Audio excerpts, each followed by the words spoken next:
Don't settle for bad socks. Get comfort and grip at an affordable price with Pure Grip Socks Pro. Choose from 18 different colors at puregripsocks.com. Heading into 2024, Adidas has arguably their strongest lineup of top-end football boots in years, currently made up of 8 different models. We're going to be ranking them from 8 to 1, keeping in mind that personal preference is still a huge factor when picking out a brand new pair. So whether the boots you like are ranked higher or lower, keep in mind that you have to pick based on your own personal preferences. This is more so just a guideline of how they compare to each other, as well as alternatives from other brands. So before we get started, if you enjoy this type of content, don't forget to drop a like on the video. Make sure you subscribe to the channel if you haven't already, so you don't miss out on my reviews of all the latest football boots of 2024. And if you're interested in any of the latest Adidas products, you can pick them up below their normal retail prices by way of some exclusive SR4U coupon codes via the links down below. While I am technically ranking these as the worst top-end Adidas boots of 2024, the X Crazy Fast Point 1 laceless is by no means a bad pair.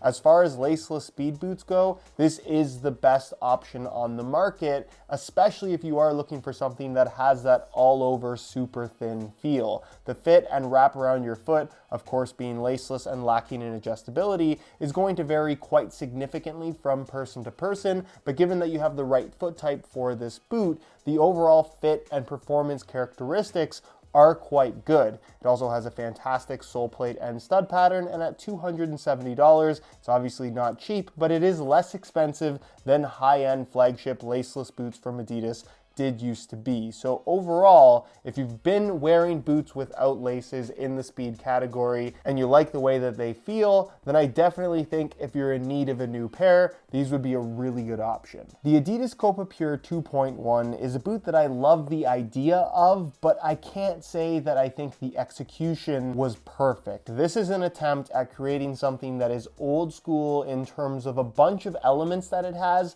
without feeling old. However, I do think maybe the quality side of things is where Adidas slipped up a little bit with this particular model, where you still get a fusion skin upper as we've been seeing from the Copa line for the last several years. The front portion in the forefoot and toe box area is a calfskin leather that's super thin and very, very soft, and that is connected directly to this synthetic material through the midfoot that is definitely a little bit less padded and certainly a lot stiffer. It does utilize a U-throat construction with a traditional standalone tongue. A nice deep central lacing system allows for plenty of adjustability, and generally just more padding through the heel with its low-cut design, and of course carrying over that Nemesis sole plate from 2017 that was recently introduced back into the Copa series. It's overall a very well-rounded product, and certainly if you want something that offers a little bit more of a solid feel from Adidas, you might like these. But if you're just after the best leather football boot experience, I don't necessarily think this is it. Depending on your opinion and overall taste in football boots, you might agree or disagree with my placement of the classic Copa Mundial at number 6 on this list. And quite honestly, I could have this as number 1. I'm a big fan of the Copa Mundial. It's a boot that I am happy to play in even as we head into 2024. However, if we look at the objective performance characteristics, the way that it fits, the touch on the ball, the traction provided, the overall weight of the final product, the Copa Mundial definitely is lacking in terms of a lot of features that I think most people would want in a modern day pair of football boots. That's not to say that these are going to hold you back in terms of overall performance, but certainly they feel very old school compared to just about any modern boot. What is great about the classic Copa Mundial is that made in Germany quality. The all-over kangaroo leather is fantastic. Of course, because of its old school shaping, there definitely is a significant break-in time with these,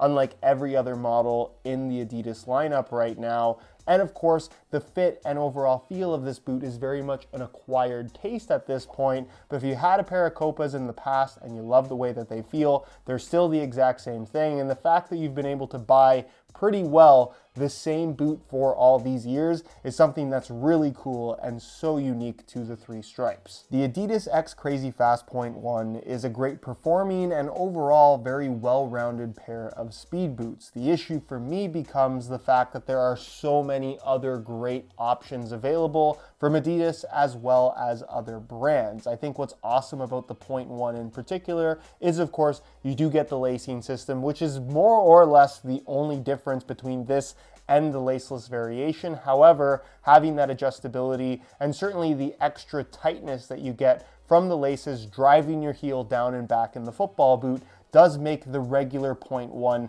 feel significantly more responsive on your feet. So if you're looking for a little bit more of that one-to-one connection, Point 1 laces over Point 1 laceless is definitely the way to go. They're very comfortable boots. They're obviously super thin in terms of providing that barefoot feel. And again, I love the feel of this sole plate and stud pattern, where I would say that I don't think this is necessarily on the same level as some other speed boots, is mainly just in the characteristics of a boot that make it feel special. If you like what Adidas did with the Speed Portal, then this feels like a major improvement over that base design. However, if the Speed Flow is more up your alley, then I definitely think something like the Crazy Fast Plus or even the Mizuno Alpha would be more along the lines of what you're looking for in terms of feel as well as overall performance characteristics. It's also undeniable that the Nike Mercurial is a thing, and honestly, the Vapor 15 Elite for the same amount of money is just an incredible pair of boots. Again, to each their own. You might prefer these over the Nike alternative, but I can't say that I do. Easily the most surprising option in the Adidas lineup right now is the Predator 30 Elite Laceless. This is one of those football boots that does kind of just look like they took the regular Predator 30 and took the laces away, and that is to an extent true. You can see the hybrid touch does extend a little bit further up, which arguably feels cleaner in terms of touch on the ball, and the laceless system does just look like a thin elasticated prime knit material, although being quite shallow. However, there are other changes to this product that do make it feel significantly different from the laced alternatives. For one, these are surprisingly lightweight, almost exactly the same or within a couple grams of the Crazy Fast Point 1, just as an example, meaning that despite the Predator control power aesthetic, this is a speed boot light product. Something else that makes this distinctively different from the laced alternatives is the shaping of this boot because of the laceless design. Normally they leave the same shape, and whether it fits you or not is kind of just your problem, not theirs. However, they seem to have slimmed the overall profile down on the laceless model, reducing the volume, particularly in the forefoot and midfoot area, making this feel a lot slimmer and tighter fitting overall, which you might argue isn't as comfortable. At least that was my experience, but the lockdown is surprisingly good because the elasticated prime knit section is so small. There's not a lot of stretch to the upper, which means that your feet feel surprisingly secure, especially given the structure of the Hybrid 2.0 synthetic. But despite this kind of tight speed boot-esque feel that you get from the boots, you're still getting that extra grip from the old school rubber elements that I think is just a very unique experience from a boot that fits and feels the way that these do. The sole plate and stud pattern is also a humongous improvement over recent Predator models, and overall kind of relates itself back to the early days of the F50 Adizero in terms of feel as well as the stud pattern itself. At $270, again, they're not cheap, but if you want arguably the best laceless football boot on the market, this is it. So you want something that is as thin and light as possible. Look no further than the X Crazy Fast Plus. In terms of technical achievement, this is a very impressive one, and that you can see this borderline translucent upper is as thin as possible. If you get stepped on, it's going to hurt, but that's kind of the whole point. The feel for the ball is like you aren't wearing any boots at all. It has this nice deep central lacing system with a U-throat construction,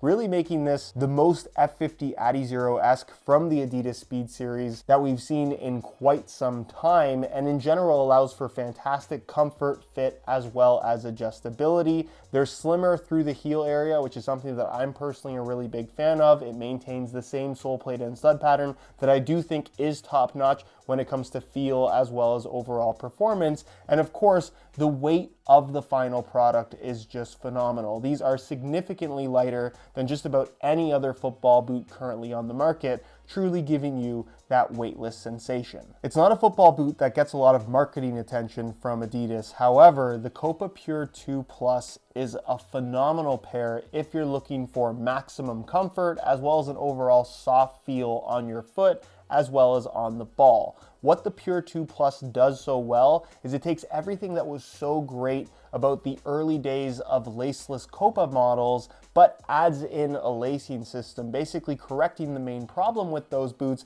in that they just didn't have the lockdown that I think a lot of people were looking for, which in turn does affect the overall comfort. You're getting a fusion skin upper that is a super soft calfskin material, exclusively in the forefoot. A little bit more leather definitely would have been nice. However, it transitions almost seamlessly into this knitted material through the midfoot that has the perfect amount of padding, making the touch on the ball feel incredibly consistent. The nice deep central lacing system allows for great overall adjustability. The shaping of the boot is arguably perfect. And again, my gripe with this sole plate and stud pattern is that I think there are better options to have pulled from if we were going to pick something from past Adidas models. However, this torsion frame layout, originally introduced on the Nemesis, does still perform quite well, and it feels really good when paired with this upper. I'd take these over a synthetic Nike Tiempo any day of the week. Which brings us to what I believe is the best boot on offer from the Adidas brand, and I apologize for the recency bias, but the hype is real. The Adidas Predator 30 Elite, of which there are two different variations, the first of which is the one that looks a little bit more old school, the FT model, which stands for fold over tongue, giving you that iconic Predator tongue with some rubber elements on the surface held down by an elastic strap. Realistically, just a cosmetic element. This extra grip I don't find to be particularly noticeable, but it does look incredible. However, if the tongue is not your thing for whatever reason, you can actually save 20 bucks and go for the normal Predator 30, which still gives you the U-throat construction, the off-centered lacing system, and of course, the adjustability of laces in general. What's so awesome about these football boots is that it really does an amazing job of incorporating classic Predator styling, but with modern performance characteristics. But it also has a little bit of that classic Predator feel that we haven't had in this line for quite some time. The Hybrid Touch 2.0 upper has this really nice kind of matte finish to it that is very leather-like in terms of the grip on the ball that it provides, but also a little bit more structured than leather, giving the boot overall a little bit more of that old school power boot solid feel that we haven't really had in this category for quite some time. The strike skin rubber elements are very much inspired by classic Predator models, providing tons of extra grip on the ball, particularly noticeable when shooting as well as passing, which I am just such a big fan of. These boots have a very accurate and powerful feel. Not to say that they're going to improve those things, but it's definitely unique compared to other boots on the market. And like I mentioned with the laceless model, the sole plate and stud pattern is the best that it's been on recent Predator models by quite a large margin. They're also comfortable, they're light, they look incredible. There is very little that I can complain about in regards to the new Predator 30, other than the fact that they didn't offer a leather upper variation, but I guess we can only hope for that in the future. In the meantime, however, if you've been a fan of the Predator series or just miss power boots in general, I think there is so much to love about the new Predator 30 Elite.